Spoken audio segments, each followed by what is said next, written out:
मध्य प्रदेश से है। अभी इन्होंने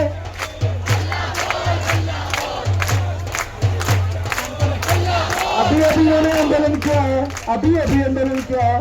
पुलिस ने पूरी कोशिश की है। पुलिस ने पूरे हिंदुस्तान में मेरे पास 14 जगह से पिक्चर आ चुकी है।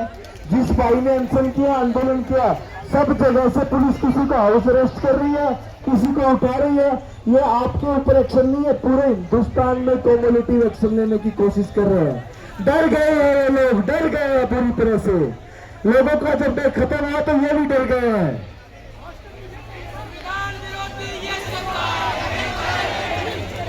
तो साथियों, एक बार के लिए नारा लगाएंगे,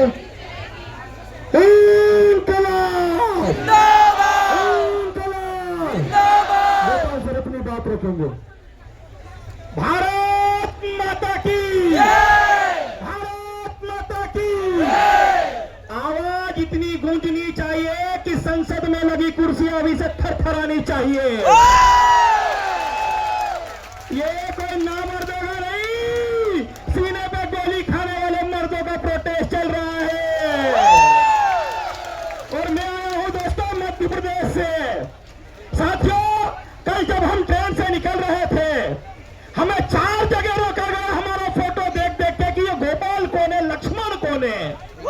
इंदौर में रोका गया, देवास में रोका गया, उज्जैन में रोका गया और नागदा में तो ट्रेन से बाहर कर दिया गया।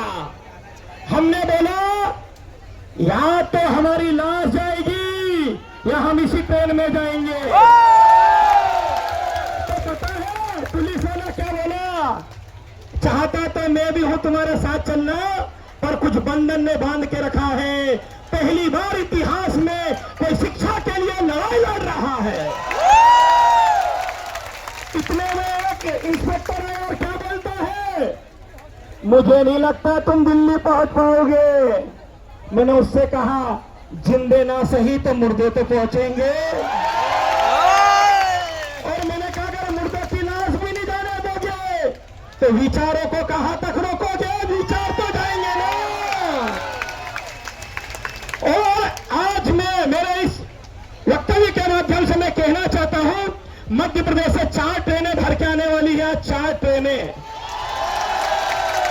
अगर उन स्टूडेंट्स को अगर कोई भी पुलिस वाला रोके तो साथियों रुकना नहीं है, आगे बढ़ना है। आपने टिकट लिया है, आप कौन है? कोई माइक के लाल आपको रोक नहीं सकता कल संसद को घेरने से। और साथियों, मैं ऐसे प्रदेश से आया हूं जहां पर 20-20 लाख रुपए में सीटें बेच दी जाती है। उसका जब मैंने विरोध किया, आप यकीन नहीं मानोगे, मध्य प्रदेश सरकार ने मेरे ऊपर 18 एफआईआर ठोक दी और मेरे ऊपर 15.5 लाख का नोटिस देकर मेरी कोचिंग को 6 महीने के लिए बंद कर दिया। और यह बोला कि अगर तू दिन को दिन बोल, हम बोले तो रात को रात बोल। मैंने कहा मैं तुम्हारे कहने से नहीं चलूंगा, मेरा मन जो करेगा और जो कहेगा मैं वही करूंगा। कल का वीडियो देखा हमने, एक निहत्थे व्यक्ति को कैसे उठा कर ले गए। मतलब ये समझ जाओ, एक व्यक्ति को उठाने के लिए 500 पुलिस फोर्स लगा है। अभी यहां तो 50,000 है, कहां से लाओगे दादा उठाने के लिए? और क्या लगा, सोनम जी को उठा लिया तो हम झुक जाएंगे? दीप्या भी जिंदा है ना, दीप्या भी जिंदा है ना। आंदोलन चलता रहेगा। और मांग क्या है? मांग सिंपल सी है भाई कि तुमसे तुम्हारा विभाग नहीं समझ रहा, छोड़ दो। करना क्या होता है, अगर मान लो किसी को खाना बनाते ना आए तो क्या बोलते, तू रहने दे यार, कोई और बना लेगा। जब इससे विभाग नहीं समझ रहा तो भाई छोड़ता क्यों नहीं है यार? और ये कोई सीट फेविकॉल का जोड़ लगा के बैठा है क्या? इसके पहले भी 30 से अधिक शिक्षा मंत्री आए और चले गए हैं। इससे घटिया कार्यकाल किसी का नहीं रहा होगा। मेरे परिवार से भी मेरे भतीजे ने, मेरे 2 भांजों ने पेपर दिए। पहली बार जब पेपर दिया 650 नंबर थे उनके, और इस बार जब पेपर दिया तो 400 नंबर आए। अब ये बताओ उनकी क्या गलती थी? जब तुम एक पेपर ढंग से नहीं करवा सकते हो तो तुम्हें मंत्री का पद लेकर बैठे क्यों हो? और इन्होंने जिस व्यक्ति को उठाया वो हिंदुस्तान की भावना है, हिंदुस्तान की रगों में बहता है उस व्यक्ति के विचार।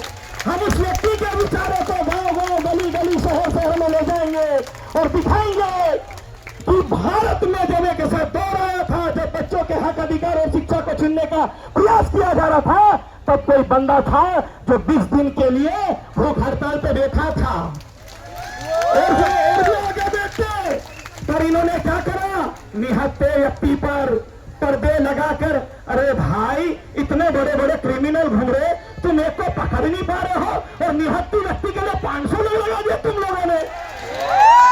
और आज कोई भी ट्रेन अगर रोकती है आपको आने से, पुलिस वाले रोकते हैं, नीचे नहीं उतरना है। किसी भी कीमत पर आप लोगों को अपने जितने भी साथी हैं उनको फोन करो और बोलो ट्रेन है तो आपको आना पड़ेगा। साथियों, मैं मध्य प्रदेश से आता हूं, वहां की एक घटना बताता हूं मैं आपको। मध्य प्रदेश की राजधानी क्या आप जानते हो क्या है? हमारे यहाँ जो पटवारी का टोपर है वो बोलता मध्य प्रदेश की राजधानी ग्वालियर है, बल्कि राजधानी हमारी भोपाल है। और वो कहता नर्मदा नदी भोपाल से निकलती है और उज्जैन का महाकाल मंदिर वो बताता है गुजरात में है। ऐसे लोग हमारे 20 लाख रुपए देकर टोपर बनते हैं, सीटें खरीदी जाती है। 32 लोगों के खिलाफ हमने एफआईआर करवाई। एमपी पुलिस का एग्जाम हुआ था जिसके अंदर सर्वर के साथ छेड़खानी करके और फर्जी आधार कार्ड लगाकर इन लोगों ने नौकरी पाई थी। और जब मैंने आवाज उठाई तो इतिहास में पहली बार हुआ ऐसा कि 6,500 में से 1,040 बच्चे ज्वाइन करने नहीं गए। क्यों? क्योंकि पकड़े जाते। आप सोचो इतना करप्शन चल रहा हमारे एमपी के अंदर, और एमपी की सरकार बिल्कुल फेल हुई है। हम सरकार से लड़ते हैं तो हमें फेंक दिया जाता है, बोले तू अधर्मी है, तू देश के खिलाफ बोलता है। अरे तो देश के पक्ष में कैसे बोलेंगे ये बताओ कि 15 लाख रुपए ले लो, 20 लाख रुपए ले, सीट दे दो, ऐसे काम चलेगा क्या? आज भारत के कोने कोने से लोग यहाँ पर आए हैं अपने विचारों को रखने के लिए, और अभी ये पुलिस का फोर्स लगा हुआ है चारों तरफ। अभी बीच में आंसू गोले छोड़ने की तैयारी हो गई थी। तो मैं उनसे कहना चाहूंगा, होनी और अनहोनी की परवाह किसे है मेरी जान। अरे होनी और अनहोनी की परवाह किसे है मेरी जान। हद से ज्यादा यही होगा तो यही मर जाएंगे। हम चांद पे रोटी की चादर डाल कर सो जाएंगे और नींद सो कह देंगे लोरी कल सुनाने आएंगे, और नींद सो कह देंगे लोरी कल सुनाने आएंगे। और ये धर्मेंद्र प्रधान के लिए आज से कई साल पहले रामधारी दिनकर जी लिख के गए हैं कि जब नाश मनुष्य पर छाता है पहले विवेक मर। अब इसकी कुछ लाइन को ऐसे भी सुनो। अभी सोनम वांगचुक जी को इन्होंने उठा लिया तो उसी के ऊपर 2 लाइन है कि हरि ने भीषण हुकार किया, अपना स्वरूप विस्तार किया, डगमग डगमग दिग्गज डोले। सोनम जी कुटिल होकर बोले कि बांधने मुझे तो आए हो, क्या फोर्स ज्यादा लाए हो? अरे बांधने मुझे तो आए हो, फोर्स ज्यादा क्या लाए हो? अगर मेरा विचारों को मारना चाहते हो तो पहले अपना इस्तीफा दे, पहले अपना इस्तीफा दे, तब जाकर यहां पर सुकून मिलेगा। और ये सरकार ये ना सोचे कि कल आखिरी दिन है, ये तो बस हमें ट्रेलर दिखाने जा रहे हैं। उनको ये लग रहा होगा 22 तारीख आखिरी है, घर चले जाएंगे। अरे हमारे साथी लोग यहाँ पर कफन बांध कर बैठे हैं, और इसका मतलब अच्छे से जानती होगी सरकार, अगर कोई कफन बांध कर बैठा है तो कब उठेगा यहां से। तो साथियों, आप सभी से एक ही बात कहना चाहता हूं कि जहां पर भी भ्रष्टाचार हो और शिक्षा व्यवस्था को लेकर हो तो वहां आवाज उठाना चाहिए। और बड़े ताज्जुब की बात यह है कि हमारे यहां पर एक कॉलेज बना है भोपाल में जिसका नाम है भूतिया कॉलेज। भूतिया कॉलेज जो पिछले 10 सालों से चल रहा, हजारों बच्चों ने डिग्री ली। जब पत्रकार महोदय वहां गए तो देखा गाय भैंस खुले में चल रहे हैं, भवन का निर्माण ही नहीं हुआ है। ऐसी शिक्षा दिया जा रहा है हमारे यहाँ पे। बताओ अब आप लोग, अब हम तरक्की कैसे करेंगे? इसीलिए हमारे मैं नामर्दों के प्रदेश मध्य प्रदेश से आया हूं, तब उसको हम बता देते हैं कि नामर्दों के प्रदेश से मर्द भी आए हैं। साथियों, और भी कई बातें ऐसी हैं जो कहने वाली है। हमारे साथ में हमारे कुछ सामाजिक संगठन के साथी भी आए हैं, लक्ष्मण भैया भी आए, काफी संघर्षरत है शिक्षा को लेकर, तो लंबे समय से धरना प्रदर्शन करते हैं और सरकार से अपनी बातें मनवाते हैं। सरकार झुकती है, वो झुकाने वाला चाहिए, और झुकाने वाले लोग यहाँ पर बैठे हुए हैं। हमारी एक बहन भी है वहां पर, नेहा। जब मैंने उसका वीडियो देखा तो मैंने बोला यार कि एक बहन बिना खाए बैठी है इतने दिनों से, और उसका भाई है जो घर पे बैठ के मोबाइल में रील देख रहा है। मैंने बोला आज ही जाएंगे, और हमने डिसाइड किया हम निकलेंगे। हमारे साथ 400 लोग आए, हम 4 ट्रेनों में आए। हमारे ट्रेन को चप्पे चप्पे पे रोका जा रहा है। तो मध्य प्रदेश से आने वाले सभी युवा साथी ध्यान रखें, सरकार आपको डराएगी, पुलिस आपको उतारेगी। आप अपने इरादे मजबूत रखना, कोई भी ट्रेन से नहीं उतरेगा।